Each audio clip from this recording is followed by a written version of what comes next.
you have questions about the specs, just know if you go onto our website, there's like a description tab and then a specs tab. So all that stuff is listed out, dimensions, weights, all the details. So that Can information you is type there. in the Baba Harmonium URL in the chat? And I wanted to say while you're doing that, so Anne, so I wrote a blog post over the summer called "What's Up with My Harmonium," and I would highly recommend that because in that, what I do is I talk about harmoniums and the different things that can go wrong, and then I link to videos from the at the Old Delhi Music YouTube page that tell you how to identify and repair. And so there's a whole bunch of cool stuff in there. Now, you can also and if Nick, if you'll type in the Old Delhi Music YouTube URL, that might be useful. You can just cut out the middleman. You don't need my stinking blog post. Just go right to the Old Delhi Music YouTube page, and there's all kinds of great stuff there. So there's all kinds of how to fix a sticky key and how to fix a buzzy reed and how to how to what else goes on. My bellows is making a funny noise. How do I fix that? So there's all the repair videos, but there's also they're creating what Nick was talking about a minute ago. They've created these really cool sound videos where they play the light version harmonium. They play it in the standard so you can hear it, and then they play it in the limited, and then they play it in the concert, and you can hear sonically the difference between them. And so there's a lot of cool stuff over there, very useful. um, but Anne is asking Nick about routine maintenance to keep things in good shape, and Ja was asking about blowing out the harmonium to get the dust. Um, Yeah. Comments. Um, maintenance. This is the thing that always needs to be said. In the same way, buy a really nice bike. It's still going to need maintenance. You can't buy your way out of routine maintenance. But the biggest things are dealing with the results of annual and regular kind of expansion and contraction of the instrument. Which the things that will typically result from that are occasionally a buzzy reed or rattle kind of sound in a reed. Um, that can be fixed, and then also keys sometimes can get pushed, one way or the other, and you can start to have some binding in the keys. There are other reasons why you can have a sticky key too, but all these things are adjustable variables and definitely not something to just say this instrument must be you know done over. If you're one of our customers, our preferred method of like handling these kind of situations is, if you just send us a video and say, here's what it's doing, can you help me out? We now know what it's doing, which is way better than you describing to us what it's doing, because it could be one of four things. But when we see it and we see you interacting with it for 30 seconds, now we know, oh, that's what's happening. And we can send you precise directions on how to deal with that particular issue. To say, routine maintenance is keep things lubricated. So for example, if you have hinges or you have, moving components, anytime when there's metal moving against metal, you need, just like you do on your bicycle, you need some kind of lubrication. Um, we suggest ideally using a dry lubricant.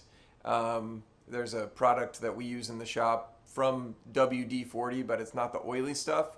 It's called Specialist Dry Lube, and that goes on like a clear silicone kind of thing and leaves a film, and it doesn't attract dust or debris or get gross. So it's a better product for lubricating things.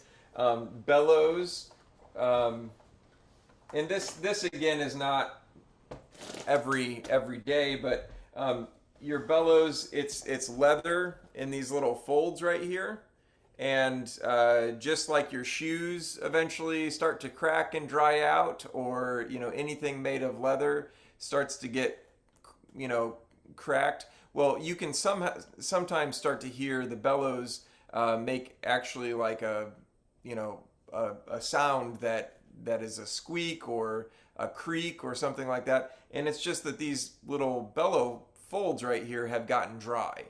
Um, there's all kinds of leather conditioner products on the market, and then the same way you would kind of treat those old leather shoes, you're just going to kind of rub that leather conditioner into each of these little folds, and that keeps them supple and healthy. So that's a great bit of maintenance. Keeping the dust out of it, it's a good practice to just when you're not using your harmonium, cover it with some kind of piece of cloth or anything you have, something pretty. Even if you're not putting it into its case, it's not necessary to fold it down and put it in its case every time, but do keep the dust off of it occasionally in the same way you would with canned air or something. If you want to blow out the dust bunnies and stuff, that's a good practice. There's things that can happen if you have too much dust collecting under there. Sometimes I think I've had two or three people contact me this week alone, saying and these I'm not going to publicize this too much. I think at least two of those three people are not our customers, but they're people who know that we know some stuff about these things. And they said I have like a ghost drone, meaning you're hearing a sound continuously that's not a drone. Well, what's happened is they've just gotten underneath one of these keys. Some of that debris or whatever has landed underneath there, and it's holding that key up ever so slightly, and air is finding its way out, which means you can hear that note perpetually. And yeah, so that it's good to keep it clean, good to keep it keep things lubricated, keep the leather conditioned, those kind of things. But it's really pretty basic stuff. And then anything that happens where the sound changes or anything like that, that's a situation where let us know what it's doing, and we'll tell you exactly what steps you need to take. There is rarely a situation that requires more than just like a basic screwdriver to make the adjustment. Hey Nick, a couple quick things. So Yeah. Jan Levy was asking if you could type in the name of the product, the lube product, and the conditioner product. Um, Yeah, yeah. Funny because on the previous call there was someone asked how do you get sticky stuff off the keys, and there was a product called Gugon, which I thought was like written like Calgon, Calgon dishwashing, but it was Googone. So until it was spelled out for me, I was a little baffled, you know. So that's one thing I wanted to say. Another thing I want to say is I like the way that that the uh, the Bava Light is a side squeeze on the bellows and not a center squeeze. Is that one of the things that gives it the better sustain? That was part of the trickery. Oh Yep. yeah. So you mentioned the natural contracting and expansion of the instrument, and I want to say that that's a big deal for folks who are in climates like we have in Colorado, and especially in the winter. So I've noticed that in the winter, when the heat's running and things get dry and it gets cold, that's when all of a sudden harmoniums start getting more buzzy reeds and sticky keys, and then they'll go away. So you, Nick, have recommended that an antidote to that for folks in these high desert regions is to use a humidifier. Want to say Mhm. anything about that? Yeah, yeah.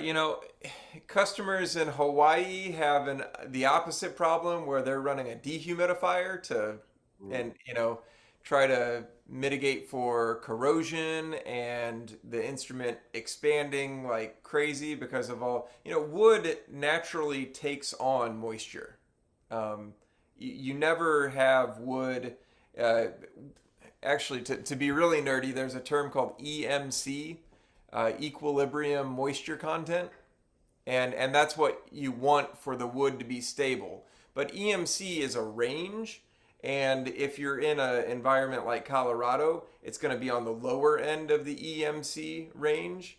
If you're in Colorado in the winter, if you're in an environment like Hawaii, you're going to be really maxing out that EMC range. And in both in those conditions, when you have a lot of moisture, things expand. When you have no moisture, things contract. So in the situation Mike's describing, that he's in Colorado in the winter, yes, pump humidity into the air because you're going to contract more than you want that instrument to contract in that environment. And the worst case scenario, and I don't think this has ever happened for you, but the very worst case scenario is that it can get so bad that there's actually like the reed board can just totally crack, and then you have a much bigger issue than anything we've discussed here.